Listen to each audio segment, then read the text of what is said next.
Moçada, finalmente mesmo, voltamos a gravar e lançar o nosso podcast, nosso amado podcast.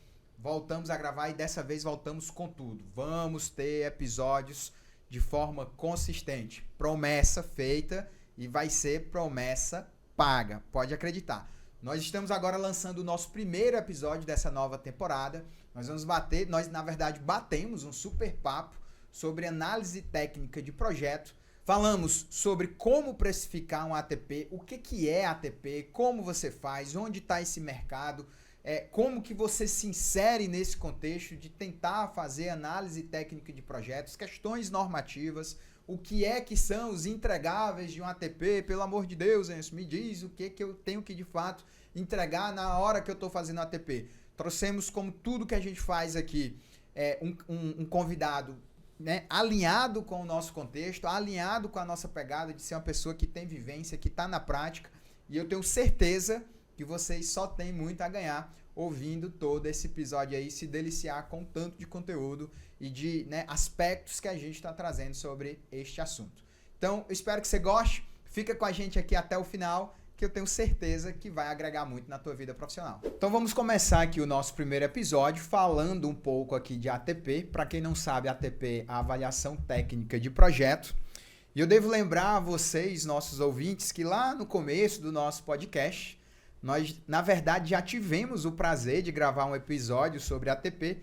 Claro que no contexto muito mais introdutório, eu diria, né? Um contexto muito mais de você pegar ali coisas menores, mas já houve, de fato, ali uma conversa sobre avaliação técnica de projeto. Lembrando que a avaliação técnica de projeto ela é normativamente obrigatória. Nós passamos por um período de que as normas têm sido revisadas, né? Há publicação de novas normas. Então, eu vou começar perguntando aqui ao Augusto, mais uma vez aqui presente no nosso podcast, para ele apresentar para a gente, já que ele é uma pessoa de dentro da indústria, o que de fato a gente pode notar de evolução nesses últimos anos de ATP e o que é que você tem aí como avaliação da inclinação que as novas publicações normativas têm sobre a avaliação técnica de projeto. Contextualiza também para a gente o que vem a ser propriamente a avaliação técnica de projeto. Lembrando que a gente tem ouvintes aqui que são mais jovens, né? Gente que ainda está no nível lá, ainda fazendo graduação, e tem gente que já tem alguns anos de mercado. Ok, Enzo. Prazer estar aqui novamente, né? Conversando, trocando essas ideias sobre esse assunto que eu acho muito importante e tem sido, já aproveitando o gancho para a sua resposta, tem sido muito bem recebido. A gente percebe que toda mudança, ela demanda um tempo para os contratantes, os colegas se adaptaram, a comunidade técnica. Mas o que eu percebo é que houve uma recepção boa pela comunidade e a gente cada vez mais observa no nosso cenário que as pessoas estão se preocupando em ter efetivamente esse serviço atrelado ao seu projeto estrutural, principalmente com esses empreendimentos tão sofisticados que têm aparecido, né? Então a gente percebe que isso tem evoluído em termos de publicação, a partir do ponto que a norma fala da necessidade dessa avaliação, desse double check dos projetos, a gente percebe que as pessoas têm procurado outras normas internacionais que corroboram esse entendimento. Eu gostaria de lembrar, né, nós estamos aí nesse período de revisão de norma e eu tenho até uma colocação para fazer, que a norma de parede de concreto, que é a 16055, a exemplo do que já acontecia na 6118, ela também passou a exigir, foi publicada e passou a exigir análise técnica de projeto.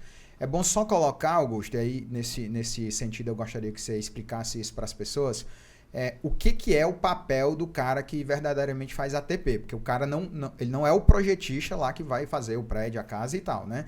Então tem que ter aí muito bem claro o que é o papel de cada lado. Perfeito. O papel da ATP para mim, um termo curto que melhor define isso seria um double check. As pessoas no primeiro momento tinham muito aquela visão puxa, mas será que isso será também um papel de um consultor que pode vir ajudar a reduzir consumos, reduzir insumos no nosso projeto? A princípio, não. A ideia do ATP é realmente fazer um double check. Obviamente que com o desenvolver de alguns projetos de um profissional junto a uma construtora, o que é que eu tenho observado? Que as construtoras passam a ter uma pessoa, um assessor seu para avaliar tudo que for do tema estruturas. Então, eventualmente, surgem conversas, discussões bem preliminarmente sobre quais são, por exemplo, sistemas estruturais, conceitos arquitetônicos e os impactos nos sistemas estruturais, e aí naturalmente pode haver algum direcionamento. Mas a ATP em si, a ideia é realmente de checar o projeto, fazer uma validação do projeto. Ótimo. Então, assim, para contextualizar e separar os papéis, o que basicamente a gente tem? Nós temos a posição do contratante, né, da construtora ou da pessoa que vai lá fazer a casa, uma pessoa física ou uma pessoa jurídica. Nós temos o papel do cara que vai, ou da pessoa, né, ou do engenheiro, a engenheira que vai fazer o projeto propriamente de estruturas. E aí tem agora esse novo papel, novo assim, desde 2014, na verdade, né, do ATPista, digamos assim, né? Vamos aportuguesar essa abreviatura aí. O ATPista, então, ele tem que ter acesso ao projeto estrutural, né? Na verdade, a todos os projetos, que ele também vai precisar ali da arquitetura e tal. E ele vai checar do ponto de vista de segurança, fazer análise de estado limite útil, estado limite de serviço, durabilidade e, digamos, emitir um parecer, um laudo, um documento para quem e como é esse produto. Assim, o que tem que se ter em mente é que o produto final do projetista de estruturas, o que vai para a obra, são lá as pranchas com os desenhos e tal. O produto final do cara de ATP não é uma prancha que vai lá para a obra também, né? Eu entendo que o produto final é um relatório. Como é que funciona isso? Como é que é essa relação? Tipo, você tem que emitir relatórios durante toda a fase do projeto? É só lá no final? Como é que isso ocorre? Exatamente. O que vai para a obra continua sendo o projeto de estrutura. Como você bem disse, o papel da verificação é de emitir relatórios à medida que o projeto avança. Então, como é que a gente tem costumado trabalhar? A gente tem costumado trabalhar, primeiro relatório, a gente faz a avaliação do modelo estrutural que foi concebido para aquela edificação. Então, já nesse modelo, a gente já verifica e já indica quais são os parâmetros de durabilidade que deverão ser adotados, qual é o comportamento global daquela edificação, verificar o carregamento que está sendo imposto, se o modelo que está ali proposto, ele atende a esse comportamento tanto de segurança como também de desempenho. Após essa verificação inicial, que eu digo que é uma verificação de critérios e do modelo, a gente começa a fazer verificação qual foi a planta de cargas que foi entregue para o projetista de fundação. Qual é o estaqueamento que o projetista de fundação forneceu para aquela edificação? Ela está compatível com a planta de cargas? Esse já seria um segundo relatório. Bacana. E aí começam os relatórios olhando para o detalhamento do colega. E aí a gente encontra achados que são... A gente tem uma classificaçãozinha lá, que a gente tem pontos que são pendentes, pontos que são sugestões e pontos que são validação. Porque, por exemplo, às vezes tem um carregamento que foi adotado, o platibanda que foi usado naquela edificação. Aí a gente confirma até com o fornecedor da construtora. Esse platibanda, qual é o carregamento desse platibanda? Para a gente fazer esse cheque, essa verificação mais a miúde. A gente checa também, às vezes a gente pede para o colega fazer uma validação. Olha, a gente está entendendo que essa representação do projeto é isso. É isso mesmo. O colega que você diz, o projetista. O colega projetista. Sim. Porque, às vezes, até esse papel eu acho que é salutar. Porque, às vezes, se eu, como antigo projetista, não estou entendendo bem, se de repente ele deixar um detalhe mais claro, é uma dúvida a menos que se tem lá na obra, né? Claro. É uma fonte de mitigação de uma provável paralisação para o cara resolver, tomar uma decisão, tirar uma dúvida, ou então até mesmo uma execução equivocada. Então a gente faz essa avaliação do projeto, sempre tendo à luz a verificação do estado limite útil de serviço, mas também da representação gráfica do projeto em si. Então perceba, pelo que a gente está conversando aqui, são relatórios por fases. E esses relatórios, os achados, a gente tem classificação, né? Que é um item que a gente julga pendente, são itens que a gente está dando uma sugestão para o colega do ponto de vista da representação do projeto, ou então da utilização de algum detalhe que a gente julga ser melhor para a obra, mas aí ele fica à vontade para responder, para nos esclarecer. Não, Augusto, isso aqui de repente você não compreendeu bem, mas é assim o assado. E normal. A gente, a partir dessa resposta do colega, a gente tem um campo no nosso relatório para isso, a gente reavalia a classificação. Então, a pendência, quando a gente reavalia, pode ser um conforme, e para o construtor fica fácil, porque ele bate o olho no nosso relatório em cada fase e vê se ainda tem alguma pendência ou não. Bacana, muito bacana. Nós sempre gostamos aqui de dar um espaço para o nosso convidado, de ele contar um pouco da história, porque tem muita gente que escuta o nosso podcast, como eu já falei aqui no começo, que ainda é estudante de graduação. Eu mesmo, às vezes, penso lá de quando eu era estudante de graduação e como eu adoraria ter acesso à história de grandes engenheiros, saber como foi os entraves e tal. E aí eu gostaria de abrir aqui um espaço para você falar um pouco da sua vida de graduação, de pós, de trabalho mesmo, né? Você tem uma longa, vários anos de projeto estrutural. Então conta pra gente um pouco da vida do Augusto dentro da engenharia de estruturas. Perfeito. Não vai ser uma história de um grande nome, mas as histórias, eu acho que, como você disse, é legal pra gente estimular aos estudantes que estão lá, às vezes meio perdidos na faculdade, mas que não, que é isso mesmo. A gente, quando está lá, está ainda com as opções muito em aberto, né? Em aberto. Bem, eu sempre tive, do ponto de vista profissional, duas paixões definidas, né? Eu sempre gostei de ensinar e sempre gostei da área de estruturas. Então, eu sempre me direcionei nessas duas vertentes. Eu procurei somente estágios na área de estruturas. Então, eu estagiei com o Marcelo Silveira, na MD, que hoje é MD, Engenheiros Associados, e estagiei com o que nos deixou precocemente o Engenheiro Das Carvalho. E lá, quando eu me formei, antes de partir para o mestrado, eu julgava ser muito importante ter uma experiência de projeto. Então, eu me formei, passei 2 anos atuando como engenheiro no escritório do Dácio. Foi um período de muito aprendizado, assim como fora nos meus períodos em estágios. E só depois de 2 anos que eu fui fazer o mestrado. E aí foi muito bacana. Porque lá em São Carlos. Lá em São Carlos, na Escola de Engenharia da USP, no campus de São Carlos. Foi muito bacana porque eu acho que, de certa forma, eu cheguei lá um pouco mais maduro.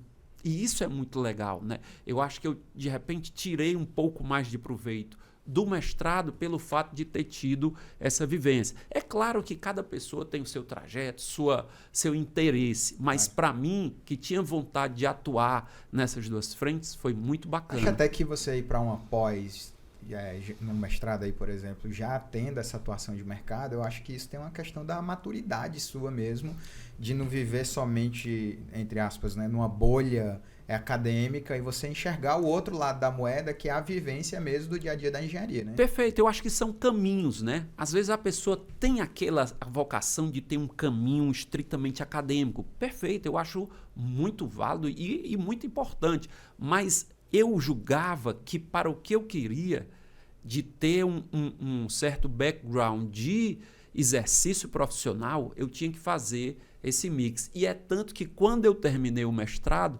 novamente eu não continuei na minha vertente profissional. Eu voltei para atuar como projetista. E aí tive escritório, me associei à época ao Helder Martins, da EPTA. Foi um período também muito rico. Só de muito curiosidade, a minha entrevista para entrar como estagiário da EPTA aconteceu em fevereiro de 2007. E quem me entrevistou para entrar na EPTA foi o Augusto. E não só isso, depois a EPTA se dividiu em duas e nós fomos sócios por um período. Verdade. Então, eu acho que essa vivência nos escritórios, e aí sim, a gente tendo contato com esses engenheiros, eu acho que a gente vai ganhando um dia a dia que é muito importante, né? Mas uma coisa, Enzo, que eu acho legal de citar é que, se você observar esses grandes engenheiros, né, que a gente teve a oportunidade de conviver, Marcelo Silveira, Dácio Carvalho, Helder Martins, todos eles têm uma coisa em comum. Primeiro é que eles eram apaixonados por isso aqui, né? Verdade. Cálculo estrutural. Mas todos tinham muitos fundamentos, né? Tinham muitos conceitos. Muitos conceitos. Então, isso é muito importante para o engenheiro, ele ter os conceitos. Porque, veja, quando a gente se formou, eu me formei particularmente em 94, a gente não se falava no Ceará em proteção não aderente. E esses engenheiros não tinham tido também esse contato com esse assunto. E vieram ter depois, foram estudar, foram atrás, foram adquirir conhecimentos e absorveram rapidamente, exatamente devido a esses conceitos. E uma coisa curiosa também, eu tive muita sorte na vida nesse sentido, que quando eu terminei o mestrado, eu ainda passei 6 meses trabalhando com o escritório do professor Mário Franco, em São Paulo. E foi outro período de grande aprendizado, né? Embora não tenham sido somente 6 meses. Outro também que nos deixou, né? Que deixou um grande engenheiro. E aí, esses engenheiros... aliás, não os engenheiros, mas essas grandes figuras são figuras generosas, né? Isso. Que sentam para conversar com um jovem engenheiro que está ali. Isso foi muito bacana. O doutor Mário é realmente um exemplo. E veja, até hoje a gente está falando de gama Z, está falando de vento sintético, que foram conceitos que ele desenvolveu na engenharia nacional, né? Perfeito.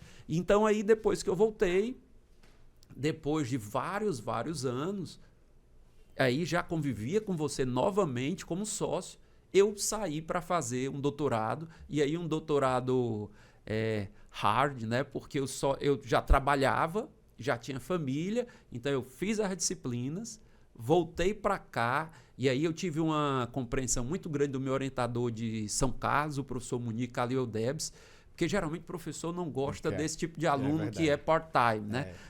Não, esse cara não vai terminar o doutorado. E ele confiou e realmente foi muito bacana, ele me deu uma grande oportunidade, porque se não fosse ele topar essa modalidade, eu não teria como ter feito esse doutorado. Então eu fiz o doutorado todo trabalhando e só depois, em 2009, no começo de 2009, é que eu pude fazer o concurso para a UFC, exatamente porque tinha terminado o doutorado. Legal, parabéns.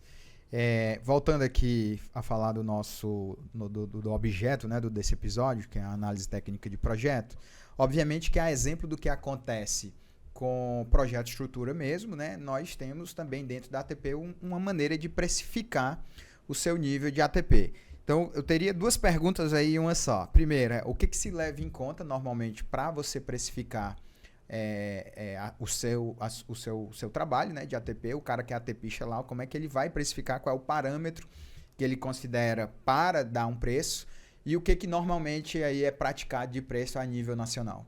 Bem, isso aí é uma pergunta curiosa, porque o preço da ATP, em geral, ela é um percentual do preço do projeto. Então, hoje é estimado em 30% do preço do projeto. Então, qual é a nossa dificuldade? É entender a praça daquele projeto, para aí a gente ter uma ideia de quanto é que o colega cobrou no projeto. Porque na verdade você não sabe quanto o cara fechou o contrato. Exatamente. Né? E a gente tem assim conversando com os colegas, a gente tem alguns norteadores. E aí a gente cobra em 30%. Geralmente, assim, falando num passado recente, as pessoas sempre, no Nordeste, sempre cobraram por metro quadrado de área de estrutura. Já no Sudeste se cobrava por uma maneira, a ABS tinha uma equação que levava mais em consideração essa dificuldade ou não do projeto. A gente aqui cobrava mais por metro quadrado. Mas hoje eu já percebo, sendo aqui ou em outras praças, os colegas já estão mais voltados a, antes de dar um projeto só pela área, olhar a dificuldade daquele empreendimento, né? Porque realmente, como eu falei no começo, os projetos ficaram muito sofisticados. Verdade. Então, antigamente, a gente um pavimento tipo, ele se repete. Na realidade, hoje, ele praticamente não se repete. O pavimento tipo, ele varia praticamente em todos os andares. Isso é muito comum. Isso é muito verdade de que os projetos eles realmente ganharam complexidade. Eu, particularmente, vivo isso no meu dia a dia, porque efetivamente eu comecei a calcular a estrutura, estagiando para você, inclusive, lá em 2007, 2008. E você vê que antigamente, e a gente, sim, 2008 não é um século atrás, né? 2008 é aí, menos de 2 décadas. E eu lembro claramente que você tinha assim, os projetos com vãos médios, né? As estruturas, como você mesmo falou, pavimentos que em geral se repetiam e tal. E hoje em dia é muito comum você trabalhar com vãos cada vez maiores e uma exigência arquitetônica de peças cada vez menores. Eu lembro claramente, assim, uma coisa que eu tenho comigo, era que o uso de viga de transição num prédio era coisa relativamente comum quando você pega. Obviamente que isso, pessoal, depende de cenário para cenário. O meu cenário é de quem faz, sei lá, nosso escritório faz mais do que um prédio por semana. Então é muito projeto, por isso que eu estou pegando essa estatística. Mas eu diria que em 60 projetos que a gente, de grande porte que a gente entregava num ano, talvez 1 ou 2 tivesse vigas de transição. Hoje no mínimo metade desses projetos tem viga de transição, porque realmente as arquiteturas ficaram muito mais arrojadas, né? Hoje eu lembro quando eu era estudante de graduação, você estudava a lei de uso e ocupação dos solos, por exemplo, de Fortaleza, o gabarito do prédio de Fortaleza era 72 metros. Hoje, a rigor, praticamente não tem mais gabarito, dependendo da hora que você está, depende do dinheiro que você tem para ir lá e pagar a liberação lá do espaço aéreo. Mas, nesse sentido, eu concordo plenamente que realmente houve essa mudança, né? E realmente essa questão da dificuldade de você elaborar o projeto, também concordo que tem que ser levada em consideração na hora que você está lá estimando o seu valor. Então, a gente, assim, pegar aí só para dar um número, né, para os nossos ouvintes, vamos pensar o seguinte, pessoal. Um preço de um edifício, fazer uma conta de padeira aqui, como eu gosto de dizer, né? Um edifício aí médio, ele vai ter ali em média mais ou menos 15 mil metros quadrados, tá? 15 mil metros quadrados. Você imagina que o valor do projeto de estrutura vai beirar ali os R$10 por metro quadrado, dependendo de onde você está no Brasil. Então, um prédio de 15 mil metros quadrados, você vai cobrar em torno de R$150 mil. Ou seja, a ATP levaria ali mais ou menos R$50 mil, né, para você fazer toda a avaliação. Isso. Lembrando que não é emitir um relatório e sair correndo, né, Augusto? Você tem um trabalho de acompanhamento, Exato. Você tem uma réplica e tréplica ali que às vezes pode se prolongar, e você tem, como você mesmo falou, as fases do projeto, né? E esse tem uma coisa curiosa também, eu acho que são 2 aspectos importantes que eu gostaria de aproveitar para citar, porque eu acho que como é um tema novo, eu acho que é bom a gente explorar que esse seu programa, eu acho que é muito válido por isso também. Você perceba o seguinte, primeiro é que quando você tem uma pessoa que está fazendo ATP, você tem mais uma pessoa, por exemplo, para você questionar, eu preciso fazer o túnel de vento? Às vezes o contratante tem muito essas dúvidas. Então ele pergunta, é lógico, ao projetista dele, que é uma pessoa de confiança, mas ele pede também uma opinião da pessoa que está desenvolvendo o ATP. Então a gente corrobora, olha, é importante, a gente tem experiência que os resultados aprontaram a diferenças significativas assim, nesses outros casos. Então isso é válido, dá uma segurança para o contratante. E outra coisa curiosa é que os colegas, no primeiro momento, até alguns têm alguma dificuldade, mas depois hoje a gente não tem mais dificuldade em trabalhar fazendo um serviço de verificação. Até porque na verificação, eventualmente, a gente pega um colega que não estava apto para fazer uma obra daquela magnitude. Então, a ATP, de certa forma, deixa isso claro. Então, os contratantes começam a ter um cuidado na hora da escolha dos profissionais. Então, eu acho que os colegas de grandes escritórios perceberam essa importância e perceberam que, de certa forma, a ATP é uma validação do trabalho deles também. É isso aí. Eu, particularmente, nós aqui na EPTA, nós não fazemos ATP, né? No nosso escritório a gente só projeta, a gente não faz ATP. Mas eu, particularmente, sou super defensor dessa ideia de ATP, exatamente pensando nisso que você está falando. Eu dou o maior 10 que tem um outro cara, um outro profissional, uma outra profissional que está lá avaliando se minhas contas estão corretas. Eu particularmente acho isso o máximo, porque inclusive, como você mesmo já falou aqui ao longo da nossa conversa, isso agrega em confiança, em nível de você diminuir, mitigar um risco de uma falha mais grosseira mesmo. Porque assim, a falha pequena, né? A forma tá com a seção, a armadura tá com outra, o ferro ficou curto, precisa de não sei o quê. Isso aí a própria obra vai pegar, porque esses erros mínimos não tem como executar. O cara vai dizer, porra, o ferro do estribo não cabe lá na forma da viga. O problema é quando no desenrolar do projeto, por alguma razão, uma falha grosseira passou.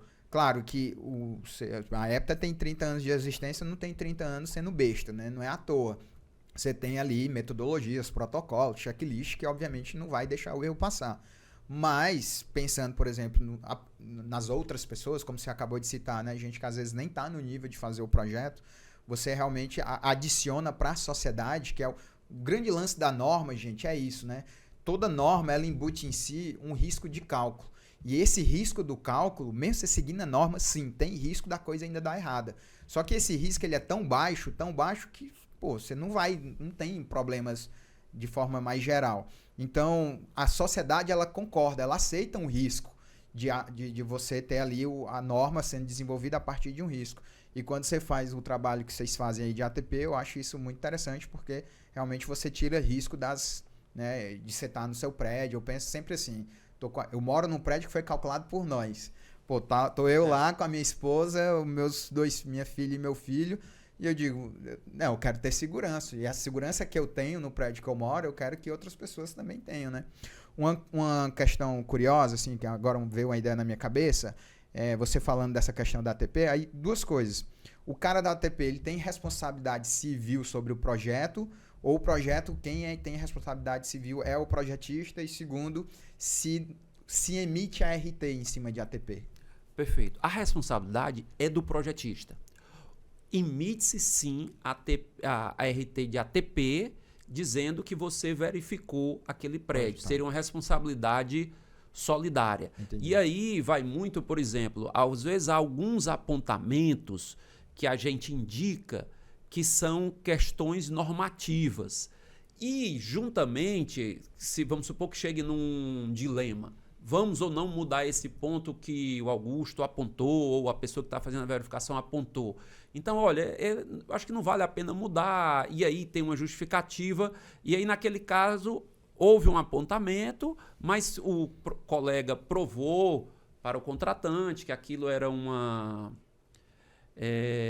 preciosidade da norma, então fica consignado na ATP e fica ele assumindo esse registro. Mas geralmente não há problema, tem a RT da ATP, quando está tudo conforme. É bom até esclarecer, porque muita gente que é de construção, não é de projeto, nos ouve, que a gente quem contrata a gente, né?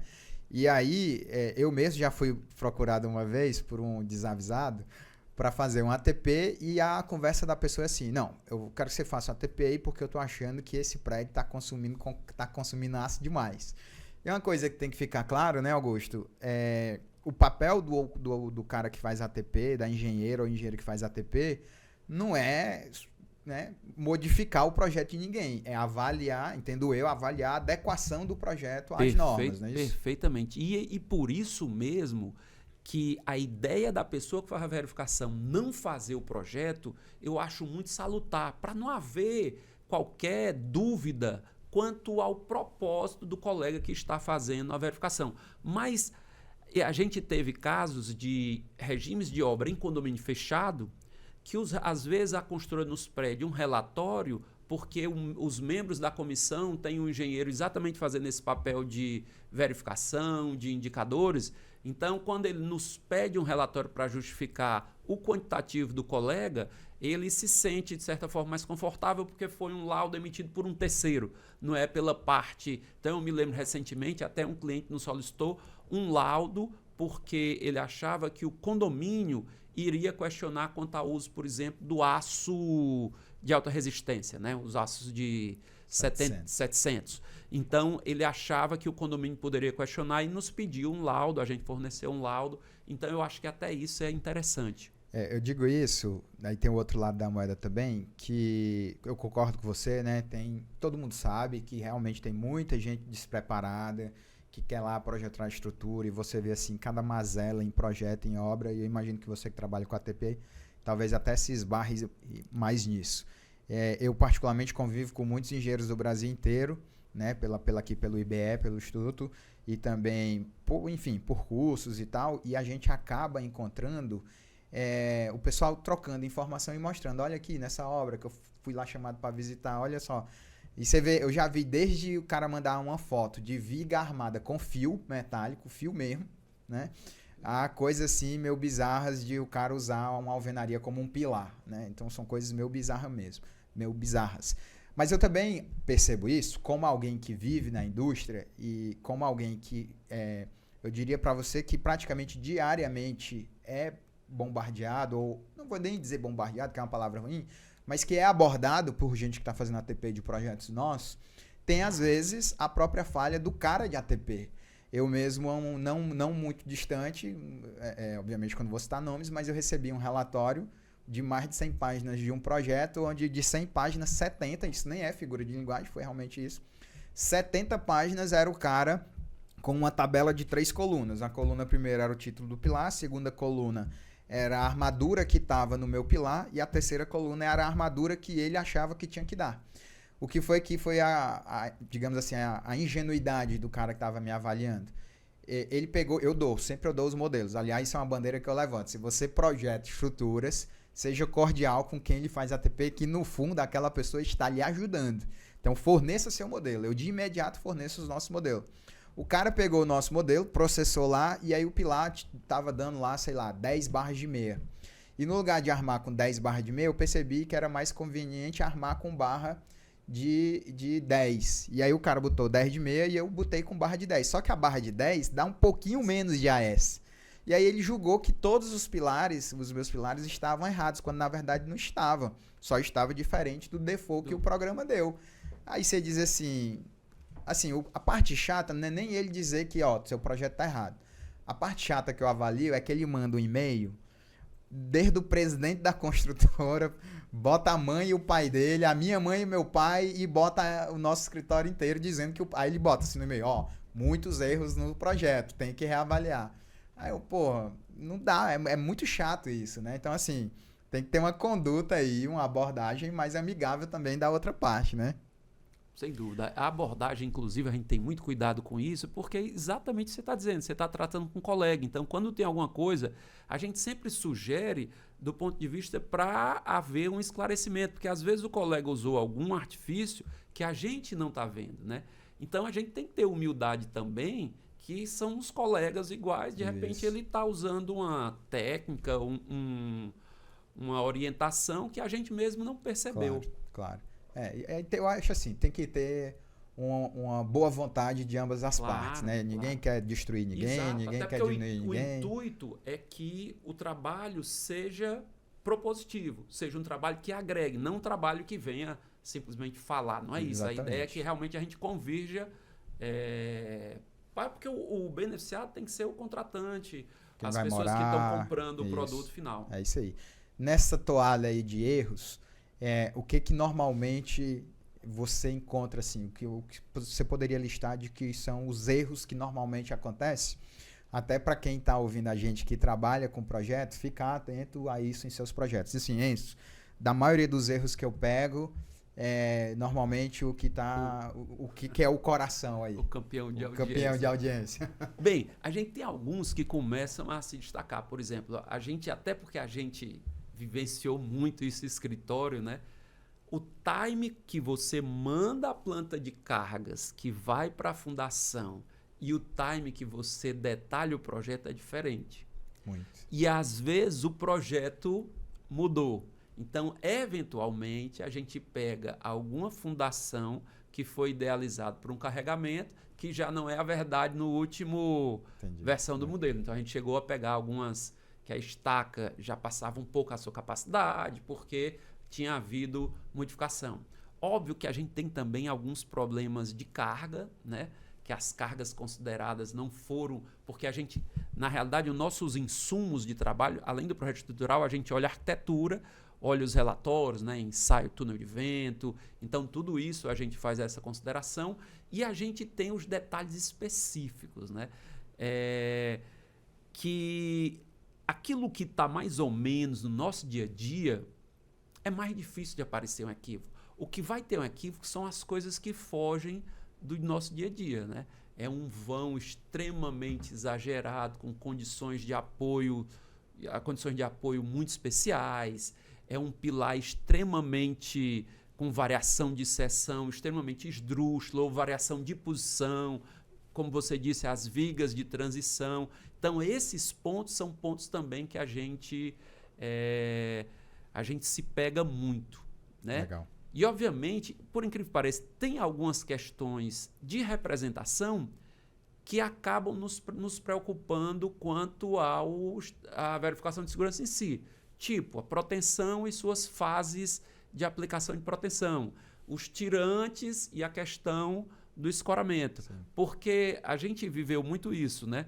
O que vai para a obra são os projetos de forma, os projetos de armadura, as equipes são diferentes, quem faz a forma não é a equipe que faz a armadura, e o processo construtivo, se o engenheiro do local não tiver a par e ele for fazer o que ele sempre fez, porque era o padrão, e é um processo especial, por exemplo, com tirantes, que você só pode tirar o escoramento quando tiver concretado o pavimento de cima. Uhum. Então, esses aspectos são também aspectos que a gente tem muito cuidado. Entendi. Na tua fala, me surgiu aqui uma dúvida. O cara que faz ATP, ele também tem que verificar a adequação da estrutura à arquitetura ou não? Não, mas a gente acaba fazendo também. A gente não faz compatibilização. Não é o papel. Mas como a gente está pegando a arquitetura e está também avaliando a estrutura, a gente encontra às vezes um pé direito que está definido equivocado, às vezes que acontece em projeto, uma determinada laje em balanço num pavimento que era para ser um tamanho variado, ela está constante, então a gente também faz esses apontamentos dentro dos nossos relatórios. Entendi. A gente vive hoje... Eu diria para você que hoje no escritório quase metade dos nossos projetos já estão em BIM, né? Já são feitos em BIM, contratos em BIM, contratos específicos e tal. Essa evolução, né? Eu costumo dizer assim, que a gente está numa época agora meio de barata tonta. Por quê? Porque o novo nem é dominante e o antigo ainda não saiu do meio de campo, entendeu? Então tem projeto que é do jeito antigo, que o cara só quer o 2D. Tem gente que só quer saber de BIM, quer mais nem saber... Eu tenho um contratante hoje que não olha mais DWG, não quer nem receber. Já está especificado lá assim, ó, não tem mais entrega de DWG, é só um ambiente de BIM mesmo. Contrata lá uma plataforma, um ConstruCode da vida, um Trimble Connect, ou um BIM Collab, ou alguma coisa do tipo, e faz só no meio de BIM. A minha pergunta aqui com essa ascensão de BIM, isso te atrapalha, isso te ajuda, isso para ti é indiferente, você não sente diferença? Não, como é que é isso? Indiferente, porque o BIM é uma representação, né? O BIM é um modelo. E como a nossa verificação é do funcionamento da estrutura, se ela está em 2D ou se ela está em representação 3D, para a gente não interessa, porque a gente vai fazer é calcular os equilíbrios, verificar os esforços e verificar os detalhamentos.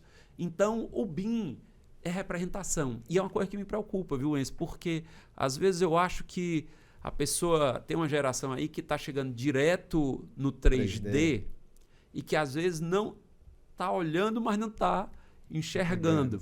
Então é uma questão curiosa isso. Eu acho que é uma preocupação da gente enquanto acadêmico, né? E até como do exercício profissional isso. Eu falo isso na ponta de quem contrata, que eu vejo, inclusive, a mudança do comportamento dos estagiários, né?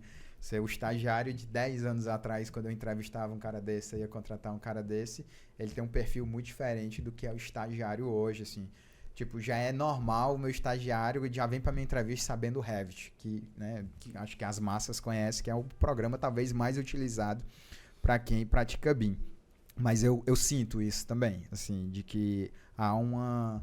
Eu não vou dizer uma deficiência de formação, que até seria uma parte injusta da minha parte, mas você vê que tem uma mudança da maneira como a pessoa pensa, como a pessoa lê um projeto e da habilidade, assim, você explicar uma escada, né, que é um elemento em diagonal, que representa encoste e em planta, para o cara entender o giro da escada, o piso, o espelho, você passa, como eu gosto de dizer, você passa uns momentos de raiva. Mas, ó, caminhando aqui para o final do nosso episódio, o que é que você recomenda, assim, o cara tá ouvindo a gente e diz assim, pô, gostei desse negócio de ATP, eu particularmente, pessoal, eu acredito muito nesse mercado, para quem quer atuar em ATP, eu acho que ainda só vai crescer. Hoje o percentual de construtoras que fazem ATP é pequeno, a gente inclusive mesmo nesse podcast faz um trabalho de evangelização, né? A gente manda isso aqui vai virar um conteúdo para que o próprio cara, o próprio contratante lá, o diretor de engenharia de projeto da construtora, ele saiba que ele normativamente ele precisa contratar um projeto, uma avaliação técnica do projeto dele. Porque eu digo isso para vocês, né? Do lado de quem é contratado por grandes construtoras, muitas delas, às vezes, nem sabe direito que precisa, por norma, fazer um ATP, porque realmente demanda um trabalho de evangelização. Basta você sempre lembrar que, por exemplo, quem coordena projetos de engenharia, de construção civil, de grandes prédios, normalmente são arquitetos. E o cara de arquitetura, ele passa longe da norma 6118, que é onde está escrito que o projeto precisa ter, de fato, uma avaliação técnica. Nesse contexto, o cara está lá ouvindo a gente, a menina está lá, engenheiro ouvindo a gente, assim, quero me adentrar mais nesse mercado, quero entender mais, o que é que você daria de dica para essa pessoa aí que está pensando nessa ascensão? Certo, boa. Bem, primeiro eu queria registrar que as construtoras, principalmente as grandes, estão se atentando, né? Então, por exemplo, a gente que eu atuo aqui mais em Fortaleza, muitas grandes construtoras estão espontaneamente procurando. Elas, inclusive, se forem financiar a obra no banco, têm uma redução do custo do financiamento, porque na escala de mitigação de risco, se tem um double check do projeto, eles podem ter uma redução no valor dos juros. Interessante. Isso é uma questão que eu acho também que as empresas poderiam agregar valor ao seu cliente, porque, de certa forma, mostra um profissionalismo, mostra uma preocupação a mais com aquele produto que se está ofertando ao mercado, né? E você tinha falado também da questão de onde conhecer um pouco mais. Tem um textozinho curto, mas muito interessante, da ABS. Recomendações ABS. A 2. A recomendação 2, né? Que ele fala exatamente sobre a que se destina, quais as etapas, quais os entregáveis de uma validação, de uma avaliação técnica de projeto. Basta então a pessoa botar lá no Google recomendações ABS ATP, que com certeza esse PDF vai aparecer para você. Claro que dentro desse contexto as pessoas não podem se confundir, né? O caminho para a pessoa trabalhar como ATP é praticamente o mesmo caminho para uma pessoa trabalhar como projetista, porque os conhecimentos, né, são idênticos, né? Exato. Inclusive, quer dizer, geralmente quem está fazendo o ATP hoje são aquelas pessoas que tiveram a vivência em escritório de projetos.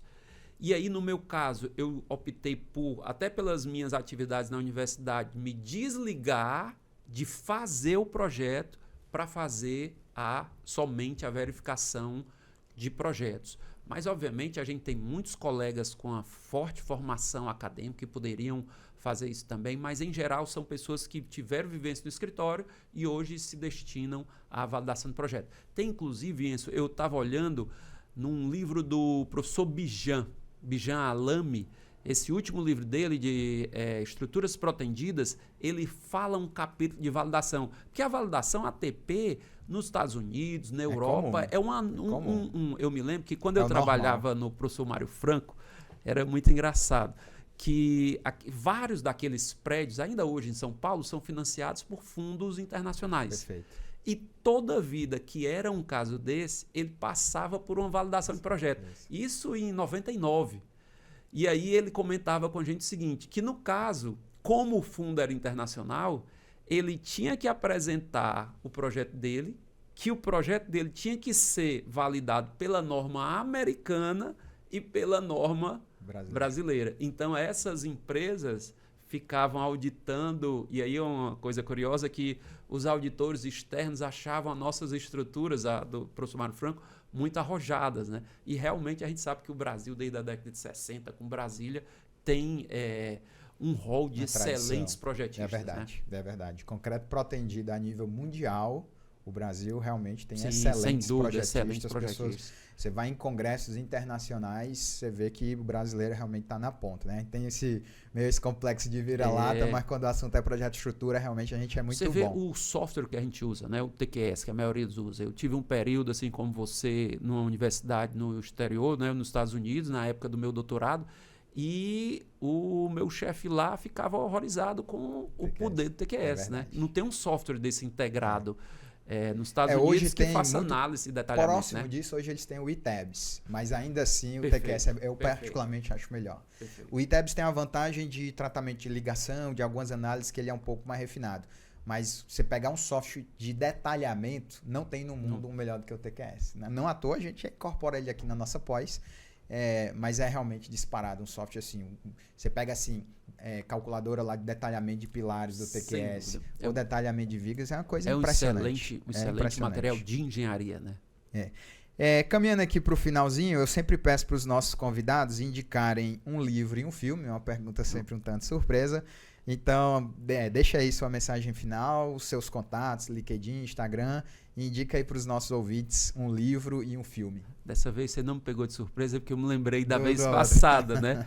Então, eu queria indicar, eu li um livro recentemente, eu estive em Israel, conhecendo o ecossistema de inovação de Israel no final do ano passado.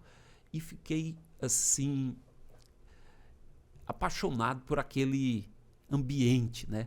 Então, tem um livro, Startup Nation, muito legal, que mostra algumas diferenças culturais que eles julgam serem o motivo por que Israel se tornou esse celeiro da inovação em quase todas as áreas. Né? Por que eles têm esse DNA empreendedor e inovador? Então, eu achei muito interessante esse livro. E o filme? Filme... Eu estava revendo há pouco tempo aquele filme do Woody Allen, Meia Noite em Paris, né? Legal. É um filme fantástico, um enredo, né, de uma criatividade tremenda. Agora, pensando em filme também, não mas tem o que sempre passa aqui no Brasil, aquele festival de cinema Varilux, que eu acho divertidíssimo, aqueles filmes franceses, diferente dos filmes da década de 70, de 80, que eram filmes muito densos. Esses são divertidíssimos, filmes leves, representam muito o cotidiano e fazem críticas ácidas à nossa sociedade, muito, muito curioso. Então, são filmes também que eu gosto muito. Muito bom, muito bom. Para encerrar, queria agradecer a participação do Augusto. Para quem não sabe, eu sempre faço questão de falar. O Augusto, além de meu amigo, de mentor, ele é meu padrinho de casamento. Casamento que tá dando super certo, né, Augusto? Olha, eu tenho uma benção aí, o cara é pé quente. Eu validei. Validou. Deixa aí teus contatos, a mensagem final para os nossos ouvintes. Você tem Instagram, você tem LinkedIn? Bem, isso. Eu queria mais era agradecer a oportunidade, uma satisfação estar aqui com você de novo, esse belíssimo trabalho que você faz. Eu acho excelente a gente poder conversar com os colegas, principalmente os mais jovens, né, que têm hoje tanto acesso aos conteúdos e, de repente, a gente ajuda na formação, tira dúvida de algumas pessoas. O meu Instagram é Augusto Albuquerque, eu acho que é _UFC, e o meu e-mail é augusto.albuquerque@ufc.br. Pronto, tá curioso, ficou uma dúvida, quer conversar lá com o Augusto, troca aí uma mensagem com ele, que ele é uma pessoa sempre muito receptiva. Eu que te agradeço por estar aqui. E a todos, espero que vocês tenham gostado. E em breve, mais episódios. Fica aí com a gente.